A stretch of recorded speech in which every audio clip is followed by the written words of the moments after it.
सोने की 4 ईंटें। एक भिखारी था। भीख मांगने में वह बड़ा चतुर था। जितना चतुर था उतना ही बड़ा कंजूस भी था। उसने भीख मांग मांग कर बहुत सारा धन जमा कर लिया था। धन जमा हो गया तो उसकी सुरक्षा के लिए उसे चिंता सताने लगी। उसने सोचा, बहुत सोचा, लेकिन निर्णय क्या किया, इस छोटी सी झोपड़ी में इतना धन जमा करके रखना ठीक नहीं है। उस धन से उसने सोने की 4 ईंटें खरीद ली। उन ईंटों को उसने पास के जंगल में जाकर गाड़ दिया। अब वह निश्चिंत था। मन में खुशी थी कि धन सुरक्षित है। भिखारी भीख मांगकर लौटता तो जहाँ ईंटें थीं उस जगह को जाकर देख लेता। पहले एक बार देखता था, फिर धीरे धीरे ईंटों का मुंह बढ़ गया। वह दिन में कई बार उस जगह को देखता, पैर से जमीन को अच्छी तरह थपथपाता ताकि मालूम पड़े किसी ने ईंटों को उखाड़ा तो नहीं है, जगह खोखली तो नहीं हो गई। एक दिन किसी चोर ने यह बात ताड़ ली। जब भिखारी ईंटों की जगह को देखकर लौट आया तो चोर ने पीछे से जाकर उस जगह को खोद डाला। सोने की ईंटें देखकर वह बहुत खुश हुआ और उछल पड़ा। मन में कहने लगा, यह तो बड़ा धनवान भिखारी निकला। चोर ने सोने की 4 ईंटें निकाली और उनकी जगह मिट्टी की 4 ईंटें रख दी। उस जगह को पहले की तरह समतल बना दिया। भिखारी शाम को फिर ईंटें देखने आया। सुबह तो ऊपर की मिट्टी कड़ी थी, अब भुरभुरी मिट्टी देख उसे शक हुई।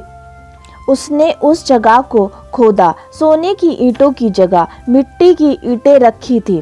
भिखारी फूट फूट कर रोने लगा। तभी उस रास्ते से एक महात्मा गुजर रहे थे। उन्होंने भिखारी को रोता देख रोने का कारण पूछा।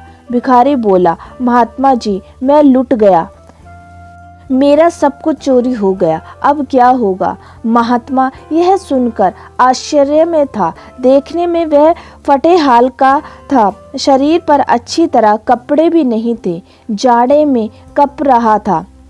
भिखारी भी था। महात्मा जी सोचने लगे, इसका क्या लुट गया, इसका क्या चोरी हो गया, यह तो भिखारी ही है, लगता है कुछ गड़बड़ है। उन्होंने भिखारी के साथ हमदर्दी दिखाई। कहा, रो मत, बता तेरा क्या लुट गया है। मुझे तो नहीं लगता तेरे पास धन भी होगा।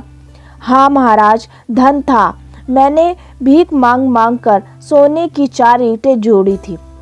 उन्हें चोरी के डर से यहाँ गाड़ गया था, मगर वे ही चोरी हो गए। चोर उन्हें ले गया। महात्मा ने पूछा, वे सोने की ईंटें क्या तुम्हें रोज खाना देती थी? नहीं महात्मा जी, भला ईंट खाना कैसे दे सकती है, ईंटें तो जड़ होती हैं। भिखारी बोला। महात्मा बोले, तो फिर क्या देती थी? कपड़ा, रोटी, घोड़ा, गाड़ी, फल फूल कुछ तो देती होंगी। उसका कुछ ना कुछ उपयोग तो होगा ही, इसीलिए तो तुम इतने दुखी हो रहे हो। महात्मा जी ने पूछा। भिखारी आंसू पोंछ कर बोला, ईंट देती तो कुछ नहीं थी, बस उन्हें देखकर मन में संतोष हो जाता था। सुनकर महात्मा जी यह बोले और मुस्कुराए।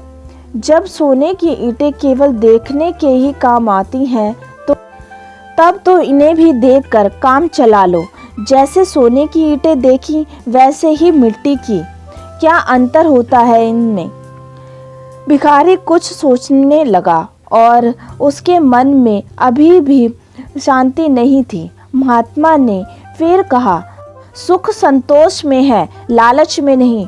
सोने की ईंटें तुम्हारे पास केवल थीं, काम कुछ नहीं आती थी। ईंटें अब भी हैं। तुमने सोने की ईंटें भी मिट्टी में गाड़ रखी थी। विचार करो और संतोष कर सुखी बनो। भिखारी की बात समझ में आ गई। उसने महात्मा जी को नमस्कार किया और भीख मांगने वाला कटोरा उठाकर अपनी राह पर चल दिया। दोस्तों, आपको ये कहानी कैसी लगी प्लीज़ कमेंट कर ज़रूर बताएं और उम्मीद करती हूँ कि आपको चार सोने की ईंटें कहानी आपको बहुत पसंद आई होगी। और आपका बहुत बहुत धन्यवाद हमारी पूरी कहानी सुनने के लिए। और हमारे चैनल को लाइक करें, सब्सक्राइब करें एंड शेयर करें। फिर मिलते हैं आपको नई कहानी के साथ। तब तक के लिए राधे राधे।